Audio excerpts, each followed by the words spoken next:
Hi! இன்னைக்கு breakfast வந்து தோசை, அப்புறம் தக்காளி சட்னி, அப்புறம் குக்கும்பர் கட் பண்ணி சாப்பிட்டோம். மதியானம் லஞ்சுக்கு வந்து ஹஸ்பண்டுக்கு வந்துட்டு லெமன் ரைஸ், அப்புறம் வந்து வாழைக்காய் ஃப்ரை பண்ணி கொடுத்து விட்டேன். நான் இன்ஸ்டாகிராமில் ஒரு ஸ்டோரி பார்த்தேன். அந்த ஸ்டோரி வந்து எனக்கு ரொம்ப பிடிச்சிருந்துச்சு. அது உங்கள் கூட ஷேர் பண்ணிக்கலாம் அப்படின்னு சொல்லிட்டு சொல்கிறேன்.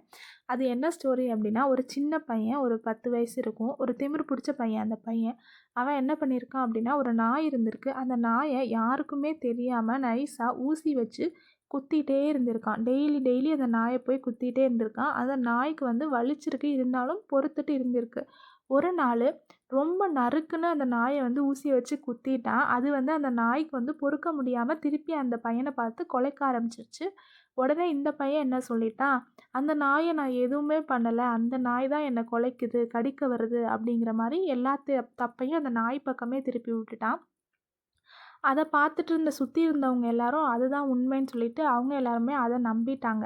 இதே மாரி தான் ரியல் லைஃப்லயும் யாராவது ஏதாவது பண்ணி நம்மள நோண்டிட்டே இருந்திருப்பாங்க. நம்மளால பொறுக்கவே முடியல. ஒரு கட்டத்துக்கு மேல பொறுக்கவே முடியாம நம்ம ரியாக்ஷன் குடுக்க ஆரம்பிச்சுட்டோம் அப்டின்னா, நம்மள வில்லனாக்கிட்டு அவங்க நல்லவங்களாயிருவாங்க. இது வந்து எல்லா இடத்துலயுமே நடக்குது. நம்ம என்ன சொல்றது? நம்ம கொஞ்சம் ரியாக்ஷன் அவங்க பண்றதுக்கு ரியாக்ஷன் குடுத்துட்டா போதும். அப்படியே ஃபுல் தப்பையும் தூக்கி நம்ம தலையில போட்டுட்டு அவங்க நல்லவங்களாயிருவாங்க. நான் சொல்றது உண்மையா? பொய்யா? அப்படிங்கிறத கமெண்ட் பண்ணுங்க.